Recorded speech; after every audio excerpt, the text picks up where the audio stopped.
যে তিনটি বিষয়ে আলোচনা করার কথা ছিল তার প্রথমটি হচ্ছে দ্বিকক্ষ বিশিষ্ট পার্লামেন্ট, দ্বিতীয়টি হচ্ছে সংবিধান সংশোধন এবং তৃতীয়টি হচ্ছে সংসদে নারী প্রতিনিধিত্বের বিষয়। আপনারা জানেন যে দ্বিকক্ষ বিশিষ্ট পার্লামেন্ট প্রধানত উচ্চকক্ষ বিষয়ে আগেও বেশ কয়েকদিন আলোচনা হয়েছে। আলোচনায় যেটা সুস্পষ্টভাবে দাঁড়িয়েছে সেটা হচ্ছে সংখ্যাগরিষ্ঠ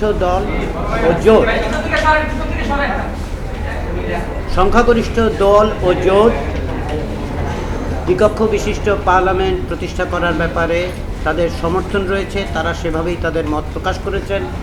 আমাদের সঙ্গে যখন প্রাথমিক পর্যায়ের আলোচনা অর্থাৎ প্রথম পর্যায়ের আলোচনায়ও সংখ্যাগরিষ্ঠ দলের কাছ থেকে সেই মত পাওয়া গেছে।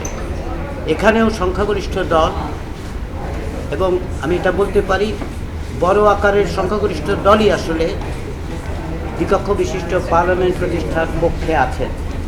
প্রক্রিয়ার বিষয় নিয়ে আমাদের আগের আলোচনায় অগ্রগতি অর্জন করা যায়নি। আজকেও যেটা দাঁড়িয়েছে সেটা হচ্ছে এই যে দুইভাবে এই উচ্চকক্ষ প্রতিষ্ঠার প্রস্তাবে বিষয়ে আলোচনা হয় এবং দলগুলো তাদের কেউ কেউ অবস্থানের পরিবর্তন করলেও তারা মূলত তাদের অবস্থানের জায়গায় আছেন। সেটি হচ্ছে একদিকে কেউ কেউ বলছেন যে ভোটের সংখ্যানুপাতে যেন উচ্চকক্ষ প্রতিষ্ঠা করা হয়, অন্যদিকে আসনের সংখ্যাগরিষ্ঠতার ভিত্তিতে আসনের সংখ্যানুপাতে উচ্চকক্ষ প্রতিষ্ঠার প্রস্তাবও আছে। যেহেতু রাজনৈতিক দলগুলো এবং জোটগুলো এ বিষয়ে কোনো ঐকমত্যে আসতে পারছেন না, সেহেতু একাধিক দিন ধরে উচ্চকক্ষ বিষয়ক আলোচনার পরে আজকে রাজনৈতিক দল এবং জোটগুলোর পক্ষ থেকে এ বিষয়ে সিদ্ধান্ত গ্রহণের ভার কমিশনের উপর অর্পণ করা হয়েছে। এ ব্যাপারে ঐকমত্য কমিশন নিজেদের মধ্যে আলোচনা করবেন আগামী দিনগুলোতে, এবং আমরা এ বিষয়ে অনানুষ্ঠানিকভাবে রাজনৈতিক দলগুলোর সাথে যোগাযোগ অব্যাহত রাখব। আমরা মনে করি কমিশন এটা অত্যন্ত জোর দিয়ে মনে করে যে দ্বিকক্ষ বিশিষ্ট পার্লামেন্ট প্রতিষ্ঠা একটি গুরুত্বপূর্ণ প্রশ্ন। এ বিষয়ে একটা সিদ্ধান্তে আমাদের আসতে হবে। ফলে আমরা কমিশনের পক্ষ থেকে এ বিষয়ে আলাপ আলোচনা, অনানুষ্ঠানিক আলোচনা অব্যাহত রেখে খুব দ্রুত আগামী সপ্তাহের গোড়ার দিকে এ বিষয়ে আমাদের অবস্থান বলতে পারবো বলে মনে করি। দ্বিতীয় বিষয় যেটা আজকে আলোচিত হয়েছে সেটা হচ্ছে সংবিধান সংশোধনের বিষয়।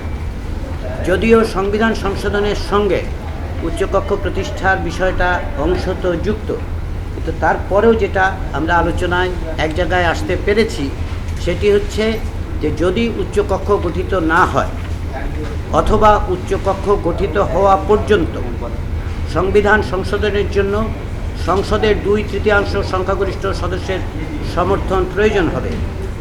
তবে সুনির্দিষ্ট কতগুলো অনুচ্ছেদ, যেমন প্রস্তাবনা, অনুচ্ছেদ 8, 48, 56, 142 এবং তত্ত্বাবধায়ক সরকার ব্যবস্থা যেটি 58 খ, 58 গ, 58 খ এবং 58 অনুচ্ছেদে দ্বারা সংবিধানে যুক্ত হবে, সেগুলো সংশোধনের ক্ষেত্রে গণভোটের প্রয়োজন হবে। আমরা এখানে তত্ত্বাবধায়ক সরকার ব্যবস্থা ভবিষ্যতে পরিবর্তনের জন্য সংবিধানে অন্তর্ভুক্ত হওয়া এবং অন্তর্ভুক্ত হওয়া পরবর্তী সময়ে যদি সংশোধনের প্রয়োজন হয় বা কোনো উদ্যোগ থাকে, তার জন্য আমরা গণভোটের কথা বলেছি। এই বিবেচনার থেকে যে রাজনৈতিক দলগুলোর মধ্যে তত্ত্বাবধায়ক সরকার ব্যবস্থা পুনঃপ্রতিষ্ঠার ব্যাপারে কোনো রকম দ্বিমত নেই। আমরা আশা করছি আগামী সপ্তাহে আমরা তত্ত্বাবধায়ক সরকারের প্রধান কিভাবে নিযুক্ত হবেন, কিভাবে নিয়োগ করা হবে সেটা নিষ্পত্তি করতে পারব। যে কোনো প্রক্রিয়াতে আসলে আমাদের তত্ত্বাবধায়ক সরকার ব্যবস্থা পুনঃপ্রতিষ্ঠার একটা সিদ্ধান্ত ঐকমত্য তৈরি করতে হবে।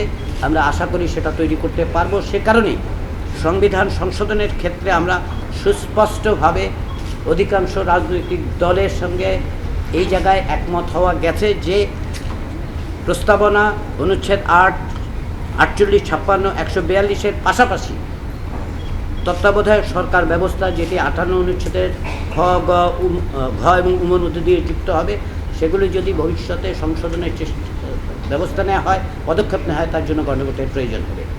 আজকে দীর্ঘ সময় ধরে এই দুটো বিষয়, বিশেষ করে সংবিধান সংশোধনের বিষয়টায় একটা নিষ্পত্তির জায়গায় আসার চেষ্টার কারণে আমরা তৃতীয় বিষয়টি নিয়ে আলোচনা করতে পারিনি, সেটা হচ্ছে সংসদে নারীর প্রতিনিধিত্ব।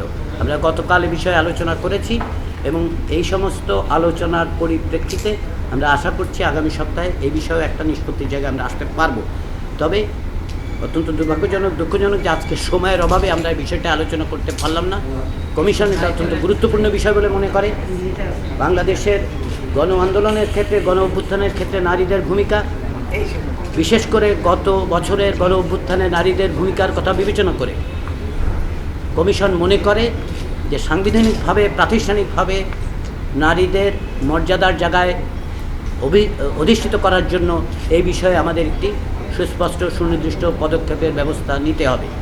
আমরা আশা করছি রাজনৈতিক দলগুলো সেটা উপলব্ধি করছেন এবং এ ব্যাপারে তারা সক্রিয় থাকবে। আপনাদের সবাইকে ধন্যবাদ। আমি আবারও রাজনৈতিক দলগুলোকে ধন্যবাদ জানাই, তারা আন্তরিকভাবে যে সহযোগিতা করেছেন। আমরা আশা করছি সহযোগিতা অব্যাহত থাকবে। এক্ষেত্রে একটা কথা বলি, সেটা হচ্ছে আজকে সকালেও যেটা আমি বলেছি সেটা আমি সুস্পষ্ট করে বলতে চাই, সেটা হচ্ছে ঐকমত্য কমিশনের ব্যর্থ হওয়ার কোনো সুযোগ নেই। আমাদেরকে কোনো না কোনোভাবে এই যে কাঠামো পরিবর্তনের যে দায়িত্ব দেওয়া হয়েছে সেটা আমাদের পালন করতে হবে, কিন্তু এটা কমিশনের একমাত্র দায়িত্ব নয়। রাজনৈতিক দলগুলোর দায়িত্ব হচ্ছে সকলে মিলে আমাদের এক জায়গায় আসা। কেননা ঐকমত্য কমিশনের কোনো ব্যর্থতার জায়গা নেই। আমরা রাজনৈতিক দলগুলোর সঙ্গে সহযোগিতার জায়গায় আছি, আমাদের সকলে মিলে সাফল্য অর্জন করতে হবে। এর কোনো ব্যতিক্রমের জায়গা আমাদের সামনে নেই। যেহেতু আমরা একটা গণ অভ্যুত্থানের মধ্য দিয়ে এই জায়গায় এসেছি, রাজনৈতিক দলগুলো এখানে এসছেন, তারা নিঃসন্দেহে এটা উপলব্ধি করবেন, তারা উপলব্ধি করছেন, সহযোগিতা করছেন। অতএব আমাদের এই প্রচেষ্টা অব্যাহত রাখতে হবে। সবাইকে ধন্যবাদ।